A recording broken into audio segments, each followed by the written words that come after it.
Hello and welcome to this West London Sport QPR podcast. I'm Dan Bennett. I'm joined by Ian McCullough, who's back in his regular punditry position this week after stepping in for hosting duties in my place last week. And we've got Kevin Gallen back as well, who's returned from his nice break away in Florida. But unfortunately, Kev, things haven't got any better for QPR in our absence. A 2-1 defeat to Preston on Saturday. It's QPR's fifth defeat in a row, seventh defeat in 8 games for Mark Warburton's side. I went to the game at Deepdale, and I thought for a little while it looked a little better actually than it's been. I mean, it was quite surprising before the game when you saw the list of injured players and the team that Mark Warburton had put out. Obviously, switched to 4 at the back for the first time in a while, and a lot of injured players out: Rob Dickey, Johan Barbe, Jeff Hendricks. He was out, Lee Wallace as well, and obviously a bit of drama before the game as well when the stadium announcer read out that Kieran Westwood had to pull out in the warm-up, and young Murphy Mahoney obviously got his debut as well. But I mean, it looked a little bit better for a while. Created some decent chances in the first half, and Andre Dizelle probably should have put QPR ahead. And I think if QPR get that first goal, it's a very different game. But once the first goal went in, poor bit of defending, and the second one, it was basically game over. It looked like the belief had completely gone. And they're just Preston should have had more really. Mahoney, to be fair to him, throwing in without getting much more than had a really good game, and it probably should have been more. But Kev, I mean, do you think we can say that the playoff dream is officially over now after that defeat? Yes, I would think so. Yeah.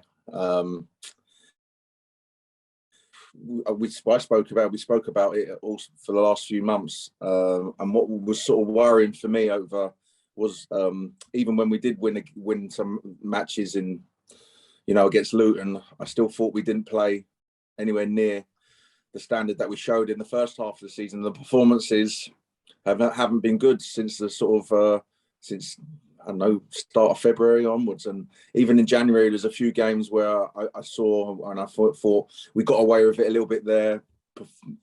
Performance wise wasn't up to what the team are capable of, and it's just been very disappointing. I mean, it's so hard to put your finger on what has actually gone wrong, but I mean, it's been sort of I can't sort of get my head around a team, and I'm with it as well because come around Christmas, I'm having a conversation with my brother, and he's saying, "Kev, what do you reckon QPR?" I said, "We'll definitely make playoffs. I mean, we've got a chance at top 2," and he's like that confident, and to see the turnaround in results and performances, it's just staggering for me. It's so hard to where you put your finger on. Yeah, I mean, we've been saying all year, haven't we, that we think QPR are going to get in the playoffs, and every team goes through a bad run, but this bad run has been more extreme than most. It's been a complete collapse, isn't it? And I think the injuries have played a part. I mean, Chris Willett going out was massive as well, and you look on Saturday, the amount of players we're missing, that hasn't helped. But as we expect at West London Sport now that Mark Warburton won't be in charge of QPR next season, whether that means he moves on before the season ends or in the summer after the season does come to an end. I mean, it's a difficult one, isn't it, Kev? But I mean, unless there's a dramatic turnaround or a spectacular sort of end to the season, that's what we expect to happen. But do you think sacking him now would be the right decision, keeping him till the end of the season? And what do you make of that? Do you think it's the right call not to have him in place next season as we expect to happen, unless there is a big turnaround? I don't want to see anyone get sacked, to be honest. All I always think about is if you do sack a manager, you've got to replace him with someone better. Now, who's out there that's better and available and within the budget and will work within the style of what QPR want to do regarding buying players or. It's difficult right now. I don't think it should be. Now they'll have to assess it at the end of the season, but I think the playoffs have definitely gone. So I don't think, unless you just have a caretaker to the end of the season, I don't think. I think he should. I think he's done enough to see the season out. I think we did really have a really great first 4 or 5 months, and I think he deserves to see the season out. Yeah. What do you think about after that, though? I mean, like I said, as we expect, we don't think he'll be in charge next season. Is that the right move, do you think? Or do you think he's earned an opportunity to try and turn things around next season when hopefully better luck with injuries? Yeah, I mean, the injury situation hasn't been great, but QPR weren't playing great when Willock was in the team. And, obviously he's been probably our best attacking player this season. He will probably. It's looking likely that he will be gone at the end of the season. I still think you make these decisions, and it's always in hindsight. But you get a new manager in next season, and he doesn't do any better than what Mark Warburton's done this season. He's been a little bit unlucky with injuries, especially goalkeepers and stuff.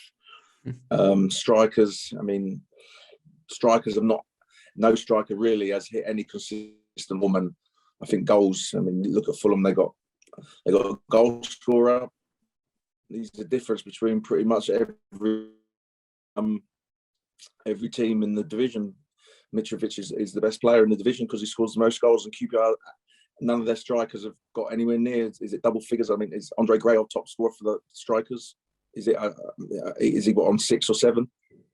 I'm not sure what he's on, but I think he is the top striker. Yeah. I think he's on 9. 9. Okay, so if you want to get promoted, you need some strikers, and I was very, very vocal about this in January about strikers. You need strikers, and strikers will get you out of this division. And bad strikers and it will get you out the other way of the division if they don't score. So, do you know what? I don't want to see anyone get sacked, but he might think it's time to move on, and he might think Mark Warburton might think I've done enough with this team. I don't think I can progress it anymore. That's a conversation for Mark Warburton and the board of directors. But I think he might have a chance. It's a difficult one. It's a good question. I might come back to that, Dan. I'll let Ian take over for a minute. See how the next few games, yeah. We'll bring it on. Just thinking about it, to be honest. Yeah, no, it is a very tricky one. I mean, Ian, what's your thoughts on this? Would it be the right decision to move on from Warburton now at the end of the season, as we expect to happen whenever it happens? Is that the right call? Well, definitely not this season. I think he should be in charge of starting next season, personally. I think he had this run of form coinciding with everyone being fit and available. I think you'd have to say, yeah, he should go. But I think you can call them excuses, you can call them factors, but they are very valid reasons as to why. If you look at other teams in Rangers' similar budget to what QPR have got, say Adebayo at Luton or O'Brien at Huddersfield, and taking them out of the team like Chris Willock, they wouldn't be in the top 6. If you take the goalkeeper, he's in the top 4, one of the top 4 goalkeepers in division out of the team, and then you lose 3 other goalkeepers a season on injuries. I think teams in a similar budget QPR would be in a similar situation. I think the loss of Dieng has been really, really huge. I think obviously Willock is the creative hub of the team, and you can't really state how big it is losing him, but also losing your goalkeeper who kind of sets the tone from the back, the way he catches the ball, the calmness he has on the defence, and the way he sort of kickstarts things from the back. And it's really since that game at Birmingham when they won at St Andrews, that was Dieng's last game. It's kind of slowly, the form has kind of trickled off since then. Now I know Dieng doesn't score goals, he doesn't set up goals, but I don't think you can be underestimated with the effect he has on that team as a whole. You throw in losing 4 wing backs at one stage, and you've got to play Sam Field as a left wing back, play Chris Willock as a wing back because you haven't got anyone else to cover. They are, legitimate reasons for, the form tailing off and not being as good. Ian Holloway frequently had sort of 6-game runs where he didn't losing in a row. I think he had 3 of them in his 2 years. This is the first time in 3 years where he's been in charge where he's had a run of results like this. And, with the budget he's got, he's not complaining about the budget. He's not really complained about, not having players unavailable. He by and large got on with it. And I think if you look, I think Blackburn are a good club to look at. You look at Blackburn last year, they were magnificent up until about February, like QPR were. Got loads of injuries and fell away completely. They finished 15th. But Blackburn stuck with Tony Mowbray. And Blackburn are now in the playoffs with having lost Adam Armstrong, having lost, because you got a manager who gets the club, understands the players, the squad he's got. I think just getting rid of him now after, a poor 3 months, it does seem a little bit. It seems very harsh to me. I think. But on the flip side of that, if you bring a manager in, if you keep him in, and the season starts poorly last year. I mean, a lot of the fans are very upset at the moment as they are because of the form. Is it just going to be? And the expectations to start the season was so high. If the same thing happens next year, the start of next season, and they win one out of the first 5 games, and then he gets sacked, people will say, "Well, he should have gone at the end of the season." But I think in the 3 years he's been there, the buddies that they work with, he's given the team an identity. The way they play football is the best I've seen down there for 15, 16 years. The way they've won away from home, the things they've done, I think there has been progress since he's become manager. I don't remember any QPR team, probably since when Kevin was playing under Jerry first time round, that's had an identity, a QPR team. What's the identity of a QPR team been? There's a kind of this sort of stereotype, Rangers always play good football. Rangers didn't always play good football from, the time they've been out of the Premier League since 1996, they didn't. Lots of managers came in, lots of different players, money wasted, money. And for the first time, I think under Warburton, the football has been really good to watch by and large. It's not good at the moment, the team's struggling.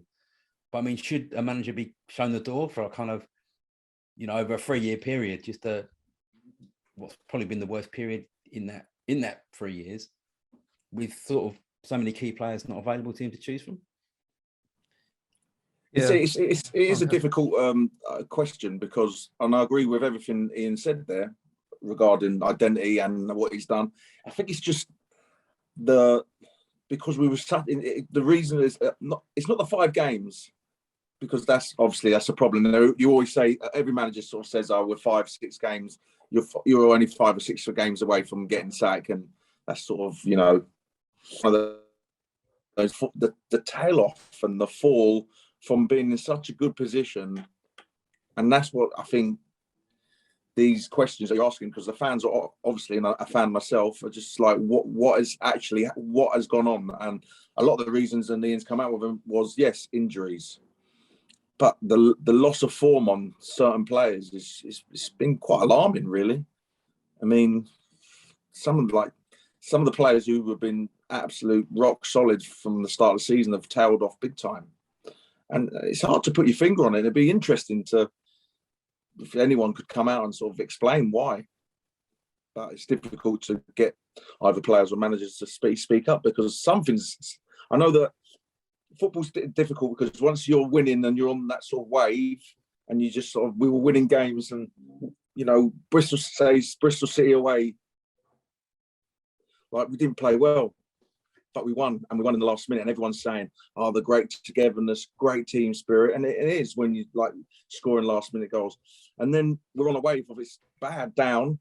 How'd you get out of it? And now it's like, there's no team spirit, there's no this. So that's football is just up and down all the time. And I said it before, you've got to keep on the level, but it is just tailed off so poorly in the last 2 or 3 months. It's hard to put your finger on it. And he did there with the injuries, but there's other factors at play. Loss of form. I think last week they were talking about a plan B and plan A's, but most plan managers have a plan A, and their plan B is to make plan A better. Changing systems. I mean, we were big advocates on this last year about playing 3 at the back, and now people are saying we should play a 4. I don't know. I always quite like 3 at the back, because then you could have the opportunity of playing 2 up front, which we haven't really done often this season. Yeah, I think as well, during that run last year, having such a settled side really was sort of key to the form as well. Lee Wallace was playing in a run of games under his belt and was really good in the second half of last season. Willock was growing as a player. Albert had come into his own as a wing back. And I just think that all those key areas of the team haven't really flowed this year. I mean, they've not really been able to keep any of the wing backs fit. And wing backs, when you're playing 3 at the back, you've got to have wing backs that are good and are fit and available. Another thing, Ian, Dan, there's been a hell of a lot of hamstring injuries. I mean, is that a coincidence, or is it the train? they'll obviously at the club will be talking about what I'm saying here now about hamstring injuries.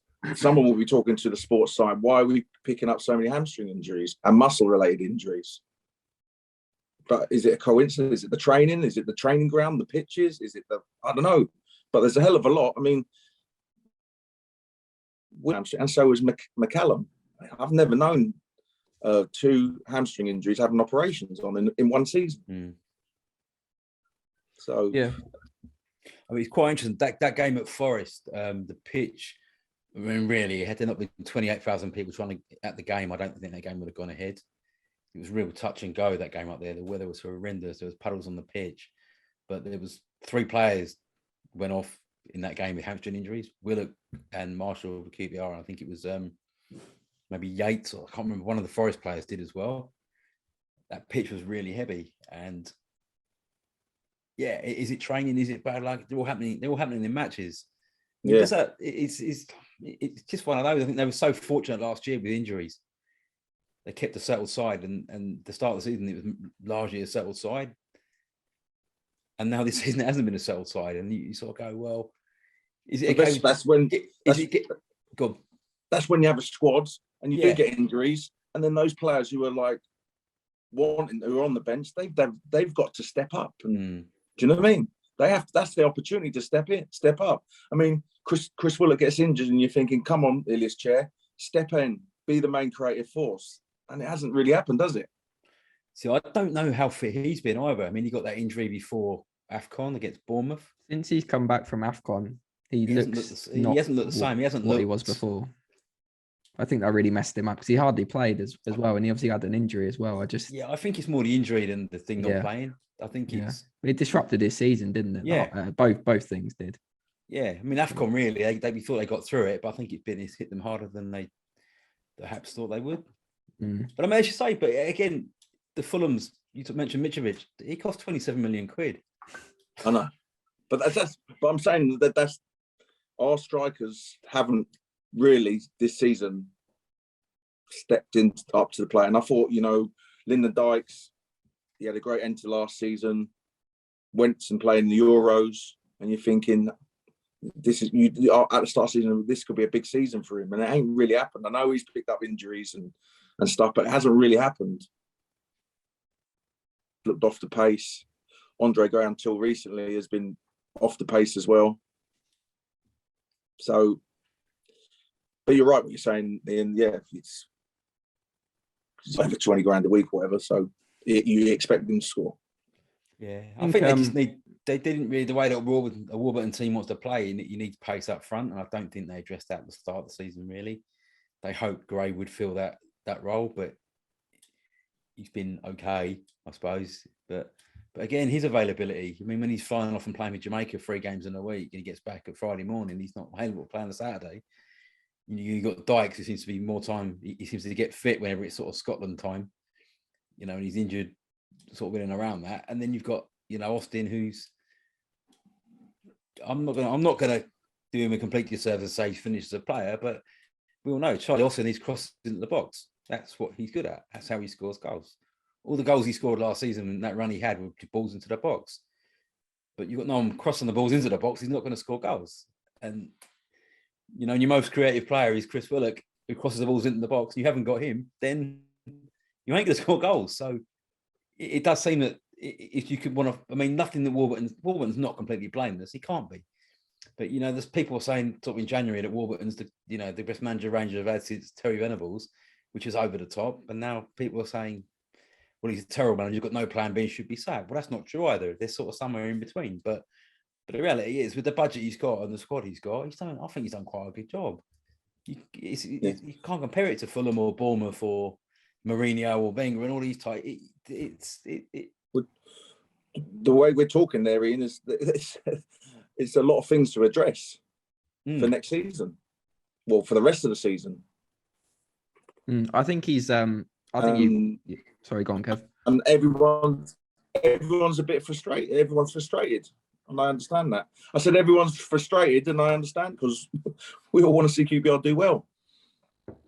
Yeah, no, I think I agree with you, Ian. To be honest, I think injuries have played a much bigger part and have had a much bigger role in this downturn. And I think a lot of people give that credit for. I think, when you lose the amount of key players that QPR have done, it's obviously going to have a massive impact. But I do think there were problems starting to arise, and the bad form did start before the injury crisis kicked in. But I mean, you look at Mark Warburton's time at the club. So he finished 13th, obviously, in his first season, when they had to have a massive clear out in the summer, and they got basically a whole new squad and a whole new team in. They finished 9th the season after, obviously very much a tale of 2 seasons almost. The first half of the season was terrible. He looked like he was going to get the sack in that Christmas time and January time of that season, and turned it around. Obviously, that was when the switch in system came in, which almost kind of breathed a new lease of life into his managerial reign, and obviously got the guys in on loan that had a massive help. And they're currently 11th and haven't been in the top 6 the whole year. So you look at that, and obviously 11th is not as good as 9th, but you look at this season for most of it, and there has been improvements there. And I think he deserves a lot of credit. I think he's done a really good job at QPR, given what he's had to deal with, because like I said, he had to have that massive clear out when he first got there. And then since then, obviously, Eze's gone, Brightside Samuel's gone. They had Wells and Hugo were the first 2 choice strikers, didn't come back. Ryan Manning left for Swansea, all these big players leaving, and he's constantly had to kind of rejuvenate the team. And a lot of the young lads have improved under him. Sonny Dieng's come in and done really well. Chris Willock, Ilias Chair, they've all got better. It's just how bad this recent run has been is, it's surprised everyone. I think it's such an extreme, and injuries have played a part in that. But you mentioned identity earlier, Ian, and how this is like the first QPR team that maybe had an identity in a while. But I mean, that just seems to have completely gone recently. I mean, how many shots? There's like 5 shots on target in 4 games or something like that, I think it was, during this run. But I'm actually going to kind of agree with you. And I think I don't see sacking him before the end of the season, in my opinion, is pointless. I don't see what that does now, unless they've got someone completely lined up who can come in and, get a bit of time to bed in. But I still don't really see the point, because there's so few games left this season. But, he has improved people, and he has got, they had a good thing going before this whole run came in. And I think maybe if you give them the start of next season just to see how it starts and whether they can get back to that, maybe do that. But like you say, it's a big risk, isn't it? Because then if it doesn't start well, people will say, oh, why didn't you get rid of him the season before? But I mean, Kev, if it certainly seems, we expect certainly that he's gonna move on, unless unless there is some spectacular turnaround in form. When it comes to like a new manager, someone else, what should QPR be looking for? Because I mean, Mark Burcham was talking last week in the podcast he hosted, Ian, about QPR kind of caught between this being the club that develops players and the club that's going for promotion, and they're sort of in the middle of that. I mean, what should QPR be looking for in a manager? Is it another like Warburton type, or is it someone who's going to come in and actually like is promotion now the target? Yeah, that's difficult. The questions are difficult today. Yeah, sorry, mate. Yeah, but no easy ones look, today. I think. Look, I'm not saying he should get sacked. By the way, I'm sort of. Before I sort of said I don't think he should go anyway. He shouldn't be sacked before anyway at this stage of the season. I think he's done enough to see the season out, and then there has to be, obviously there's going to be a talk with the people in charge and what the budget is, and are they going to sell maybe someone and have that money to bring people in. But what Ian was right is the way QPR at the first half of the season did have a good way of playing. They were very attractive to watch, and if they did get a manager in, they have to go that similar line where want to play that style of football, where they do get younger players in to make them better and have sellable assets. I mean, Chris Willock comes in for under £1 million. He's now a 10 million pound player. So Mark Warburton, you got to tip your cap to him and say, well done, look what he's done for the club there. He's put him in the team, he's played him, and he's got better and better as his career has gone on at QPR. And the same with other players, Dickey as well. I mean, we bought Dickey for £1 million. What's Dickey going to be worth now if they did want to sell him? Yeah, it's going to be a big improvement and a big profit for QPR. So Mark Warburton's done very well on that. So I'm not saying he should get sacked. I'm sort of inclined to, with Ian's side of the argument there, he's done enough the next season. I think as well, like, I mean, there's all these talk of, who do you want as manager? Oh, this so and so and such and so. It's a bit more detailed than that. what's the budget he's got to spend? What manager? A top manager's not going to come in and say, how much have I got? No, thank, I'm not taking that. Yeah, I mean, this. You know what I mean? It's that sort of. There isn't a bottomless pit. You hear on Twitter say, "Oh, Daniel Farke." Daniel Farke. Hold on a minute.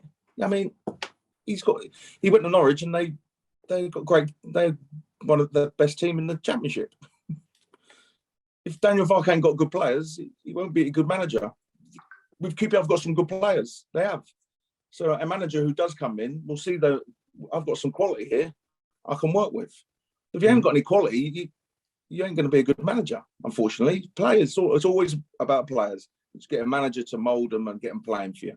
That's what I think. It seemed like QPR were very much on that development. We're going to develop players. We're going to put young players in. We're going to do that. We're going to follow that path. And then it just seemed to change in January because of how big the upturn in form was and how good the end to last season was. Obviously, bringing in more experienced players like Stefan Johansson and Charlie Austin's obviously not been at his best this season, but last season when he came in, he scored some important goals, and Lyndon Dykes was firing as well. And it almost like the conversation changed where it's like, we're now promotion contenders, and it seemed to just completely flip. And I don't know, do you think you can do both, Kev? Is it possible to develop players and go for promotion at the same time? Like, can you do that? I think, yeah, of course, but you have to have a blend of you can't just have a team. Well, you can, but you can have a team. If you have a team full of youngsters, that's all well and good. But if you're not winning games, that ain't good. And if you have a team of really old players and you're not winning games, that's not good. But if you're winning games, everything's good. So I think you just have to have a blend. You can develop players and try and go for promotion at the same time. Definitely.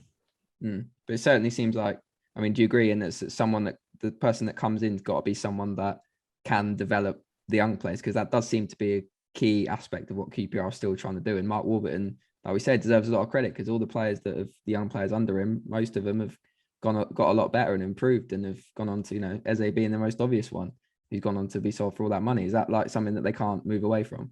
Well, I think it's about developing young players. I mean, Eze was already a first-team player. He played under McCullough. He got a lot better though that season. He did. I'm not disputing that for a minute. But I mean, I hear this talk about giving the young players a run. Who are these young players? There's very little coming through in the academy that's ready to play with the first team. Yeah. Ian, Dan, who are these? Ian's right. Who are these young players? I mean, who's the young players in the QPR's team? I mean, Ilias Chairs, everyone says he's a young player. He's 24. Yeah. I don't consider that a young player.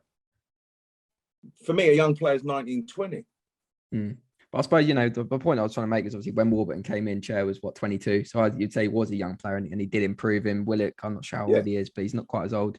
So these are the kind of young players I'm talking about. Dickie's not that old, is he? When he came in, he wasn't very old. Jimmy Dunn, obviously, he's come in and hasn't been at his best lately, but I think you would say that he has improved at QPR since he moved on from Burnley. So there's a lot. They haven't come from the youth. They haven't come. No, not necessarily the youth, but the young players they bought. They have come from the academy. They've come. These young players that we brought in from other clubs, so to play in the first team, you're like, well, hold on, go on then. Why aren't they playing? And then people say, Mark Warburton don't give young players a chance. I don't believe that, because if that young player is good enough and he's going to get Mark Warburton and QPR 3 points on Saturday, he will play him 100%. Why wouldn't he?